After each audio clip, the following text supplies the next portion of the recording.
America is going to hell in a handbasket. All these people who are the fair police. That's not fair. This isn't fair. Life is not fair. We should all be treated equally. BS. We should not all be treated equally. Some of us make a bigger impact, make a bigger contribution, make more money because of this. So no, we should not all be treated fair. The people that do should be rewarded. The people that don't should not. And I almost went over the edge there. I almost said they should just not exist. But hey, you can be workers for us. Yeah, that's right. Welcome back to another edition of Daddy's Working Podcast. I don't know what it is. I keep seeing it all around me. People want things to be fair. Everybody should be the same. And I just don't believe that. Some people are rewarded because you reap what you sow. And that's the way it should be. If you're not sowing, you shouldn't be reaping. I really think, and I've heard this from a few smart people who I respect, that America's turning to socialism. And the problem is, maybe some of these young people, some of these everything needs to be fair little snowflakes think that's a good idea. But all you have to do is look back in history. Look back at every government that went socialist. All the people suffered. The people in government became rich, fat, and wealthy off the backs of the suffering regular people. That's not America. That's un-American, in fact. And we want to be as far away from that tyranny as we possibly can. And so all you snowflakes out there who are probably not listening to Daddy's Working, because you're probably sitting at home playing Mr. Mom while your wife goes to work. So there's no way you're listening to this. So that leaves the rest of us that are here. I'm sure you guys agree with me or you wouldn't be hanging out with me. Shot out of a cannon today, boys and girls. But I'm just fed up with this idea of everything needs to be fair. Fair is what you make of it. Fair is you taking what you're handed and making the most of it. And that's actually what I think if you look up the definition of being an entrepreneur, it's a French origin, and it's, I'll hack it up here, but the general idea is the entrepreneur is someone who takes two things of lower value and combines them into something of higher value. And this is what we're actually going to be talking about today, is this idea of value. If you've been on the internet any amount of time, you have had to have heard the free line. Push the free line. Give it away, give it away now. That whole give all your best stuff for free, and the law of reciprocity is going to take over. And that's BS. We're going to talk about that today. I'm getting ahead of myself because I'm so excited. But there's this common problem. It's in all businesses. It's that the definition of value and the idea that you have to give value before you get value. And there is some truth to that. And you definitely want to be generous, especially with the people who can benefit from it and also take advantage of your services. But this whole idea of providing value is a total mess. And that's actually what we're going to be talking about today, is value and two sides of value. People think you have to provide value. I'm going to make the case for demonstrating value and providing as little value as possible until people have earned it. And that's the problem, really. I started out talking about socialist America, and that's the problem. People just think they deserve things. You do not deserve anything unless you have worked for it. So yeah, today we're going to talk about value. We're going to set up value. We're going to talk about giving it all away. And we're going to talk about how letting people look but not touch is a much better strategy for you in your business and anything you do, in fact. So let's dive in.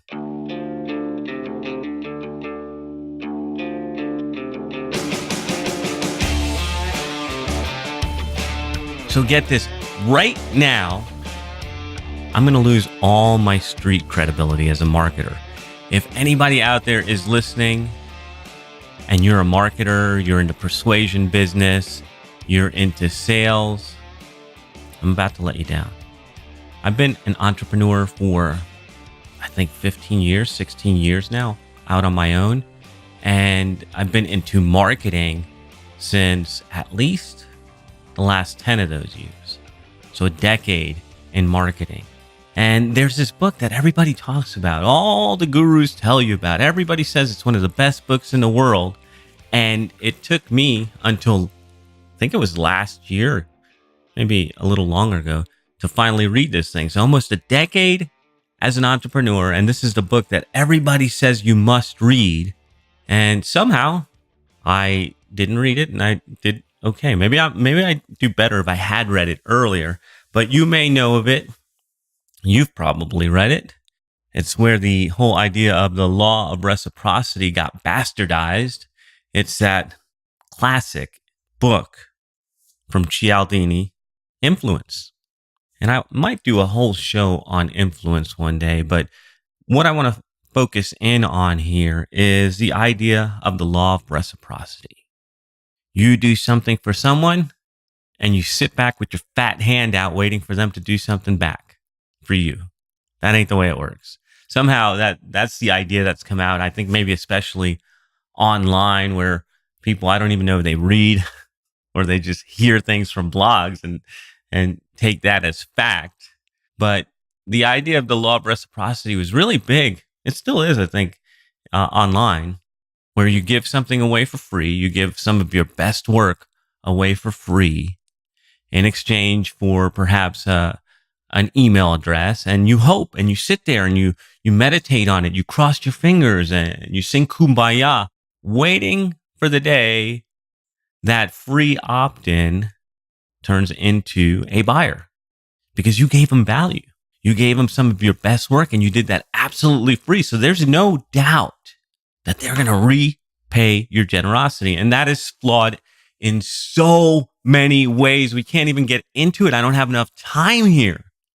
You can't give value, give something away, give away your best work, no less, and hope that people will repay that because of the law of reciprocity. That's just a sad mistake on so many levels. Number one is if you are giving something, you really should just expect to give it. You can't expect to get anything in return. Like if you lend money to your broke brother and he swears he's going to pay it back, and you wait, and you wait, and you wait, and he never does, and then you're pissed. Oh, am I speaking from experience? No, I don't lend money to family because of that. If my family needed money, I would give it to them with no expectation of getting anything in return. And that's actually the secret to happiness, by the way, boys and girls. Write this down. The secret to happiness. Who knew I was going to get into this today? The secret to happiness is simpler than you think, and it's right in front of you, and you have total control of it. The secret to happiness is not having any expectation. No expectations. Think about it. If you have no expectations, you can never be let down. And that's why this law of reciprocity, the way that people learn it, the way that people are using it, where you're giving something away and expecting something to come back to you, is flawed. It doesn't work that way. It's you're going to live a sad life if you've got expectations. I can tell you because I have lots of them and I get let down all the time. So I'm learning myself. This is a reminder to me about my expectations. And Cupcake and I joke around about it all the time. We go to restaurants, we go to places, and our new thing is because service is so bad. And okay, so rewind. The economy is doing so great right now, and there are so many jobs that people are just put into positions just to fill a space. And it doesn't mean that they're qualified for it. They can help. They can do it. It's just because we need warm bodies there. And this is goes back to socialist America. Everybody deserves a job, but yeah, that doesn't mean everybody's going to do a good job. And in fact, if nobody's rewarded for doing a good job, no one ever will. And the people that do good jobs and see the folks that don't do good jobs making the same as them, they'll be disincentivized, and their work levels, their production levels will go down as well. That's part of the problem with socialism, by the way. Not that this is a whole talk on socialism, but look, you cannot give things away and expect something in return. You gotta just, If you're going to give it away, give it away. I mean, and I'm jumping into my next section. Let's do a quick recap, and then we'll move on. So the law of reciprocity is flawed. You can't give things away and expect to get something in return. If you are going to give something away, just give it away. And you'll be much, much happier, because expectations, good or bad, will cloud your vision. So having no expectations is actually the secret to happiness.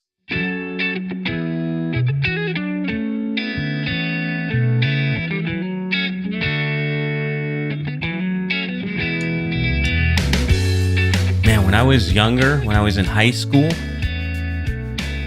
dating myself here, I loved me some Red Hot Chili Peppers. I mean, those guys had hit after hit. Anthony Kiedis and the long hair, and the flea guy in diapers and rocking out. And one of my favorite songs was that, give it away, give it away, give it away now. What you got to get it, put it in you. Yeah, butchered that for sure. It's probably why I don't carry Okie, so don't ever ask me if we meet. Give it away now. This is where we are at in marketing. People think they need to give all their best things away in order to get people's attention. And this is a terrible mistake.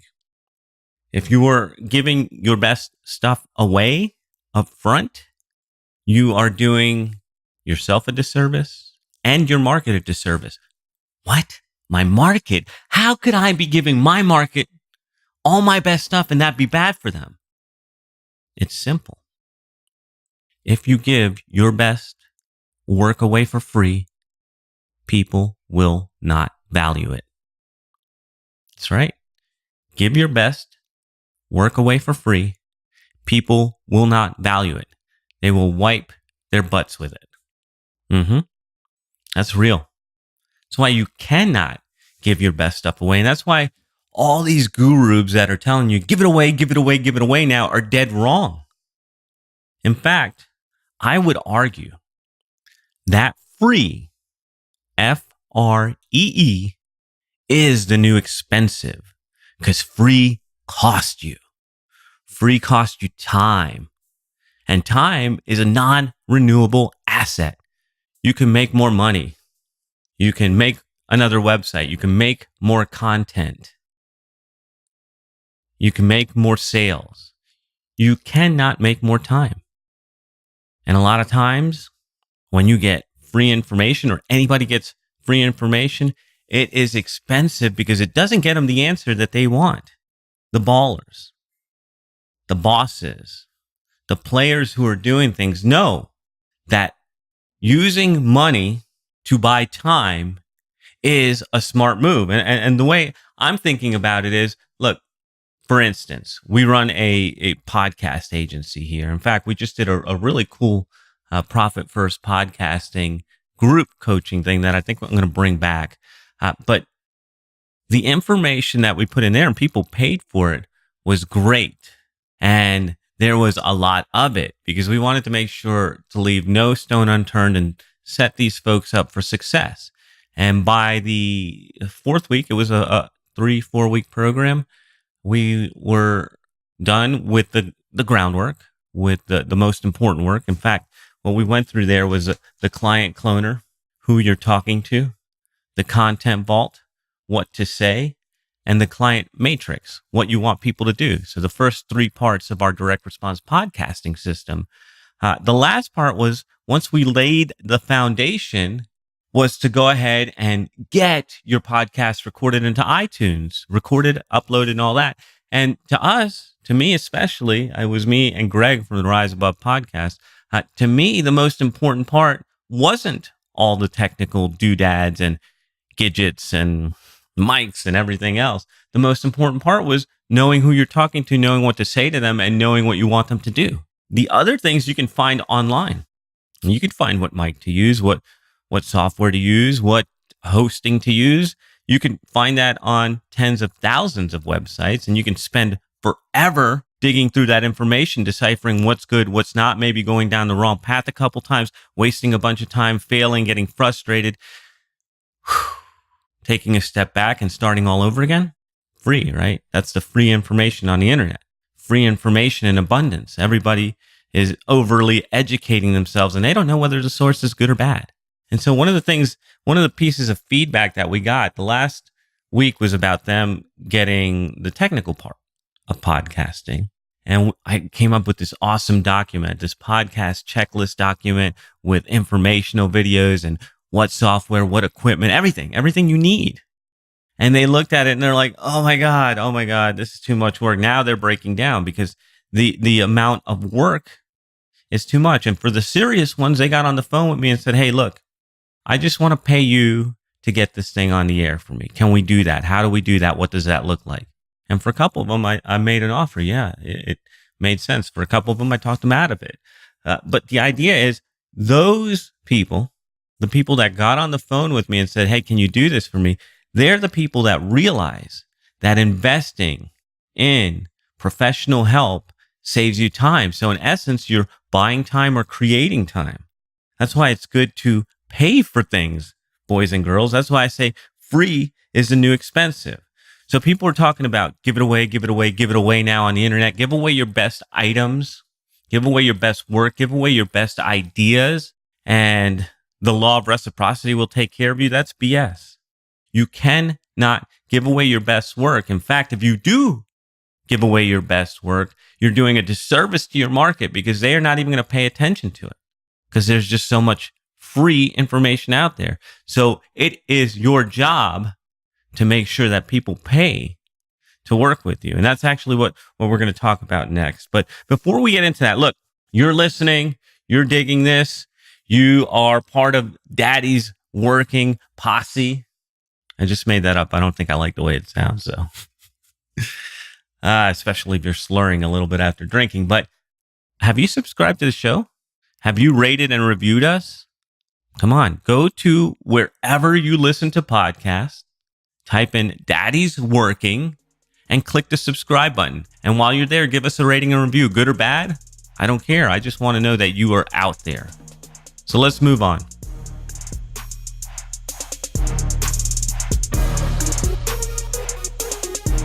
I don't know. I was about to bust out some Black Eyed Peas on you, and then I thought, oh man, do I really want that on the air? I don't think I do. So I'm not gonna sing my humps, my lovely lady humps to you. You're welcome. I care about you. Okay, that's why I didn't do that to you.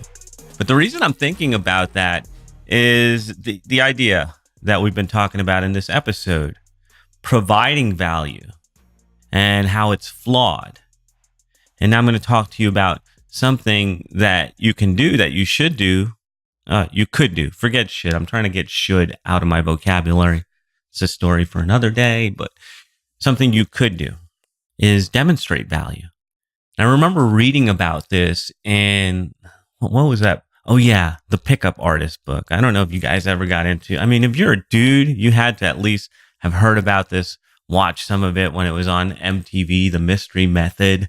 But that book, that classic, I think when you get the hardcover, it's actually made to look like a Bible, The Game. Yeah, you guys know what I'm talking about. Even if you're pretending you don't. You know what I'm talking about. The PUAs, the Pickup Artists. They had so many cool moves in there. And I think we did an episode not too long about picking up clients, penetrating the world of picking up clients. It was episode number 14, Tools for Picking Up Clients. So check that out. But there was this idea in there about demonstrating value and how you had to demonstrate value in order to get a girl hooked on you or get her attention and get her hooked, get her paying attention to you so you could continue escalating the relationship. But that stuck with me forever. I mean, I read that book. The last time I read it was probably a couple of years ago, but I read it and that idea stuck with me because everything that you've been told is a lie about pushing the free line, about giving away all your best ideas, your best work, and hoping and praying, crossing your fingers that all that good will that you put out into the world will come back to you because of the law of reciprocity. See, people don't want your value until they're ready for it. And that's what the book was talking about. The game was just demonstrate value and make her want it, but don't give it to her. She has to earn it. So you can look, but you can't touch. That's the idea with demonstrating value versus providing value. And I'll give you an example of how I'm using this right now in my real estate business. Run that on Google or Craigslist to get people back to my website. My website has a video sales letter where I talk through some of the most common pains people have where they live, how their landlords don't fix things, how rents are always going up, how they take forever to approve them. Those are some of the things that we talk about in that VSL, and that's hooking them, getting the viewer to pay attention, letting them know that I understand them. So that just gets their attention. That does nothing as far as value other than say, I know you, and that's valuable. But what we do is we give away a coupon. Hey, save $750 when you move in with this coupon. Hey, what? I can save $750 when I move in? That's interesting. That's us demonstrating value. I have this right here, this value for you. You see it? I'm waving it in front of you, but you cannot have it. You have to earn it. How do they earn it? Simply by clicking, filling in a form and giving us their information, and they end up on our autoresponder. So now what they have done is they saw my value, they chased after my value and jumped through a couple hoops to get it, and now they've got my value in their hand in the form of a coupon. See the difference? They didn't get the value till they jumped through a few hoops. I showed it to them, and I let them come get it. And that's the difference between providing value and demonstrating value. People have them out of sequence. You must get someone's attention, demonstrate that you understand them, and demonstrate that you have value for them. And after they have proven this themselves, after they have earned it, then you can give them some value where they will treasure it more.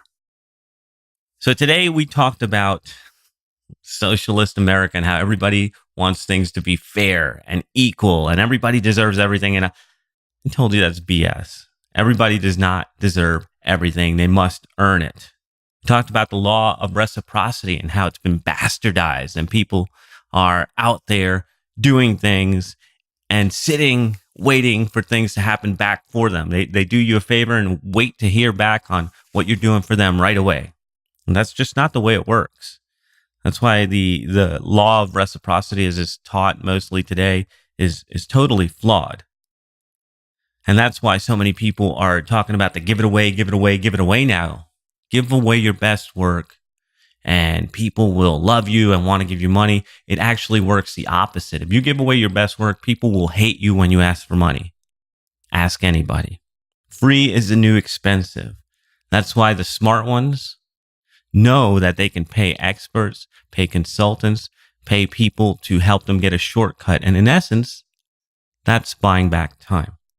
After that, we talked about you can look, but you can't touch, baby. You can see that I've got some value for you, but you got to come earn it. Don't give away value until it is earned. Only demonstrate value. So that is everything. Whew, that was a long one. I didn't expect it to go that long. Now let's see. Of course, you want to know what's coming up next time. Before I tell you that, I want to remind you one last time. Go to wherever you listen to podcasts. Type in Daddy's Working and subscribe, rate, and review, or do any one of those. Or just type us in there. I don't know. Look at our cover art. But seriously, subscribe, rate, review, good or bad, doesn't matter. Want to know you guys are out there. So next time we are going to talk about being the best version of you, how you can be the best version of you, and even giving you some tools, a framework. In fact, it's a 3-word framework to be the best version of you. Until next time, toodaloo. This is thepodcastfactory.com.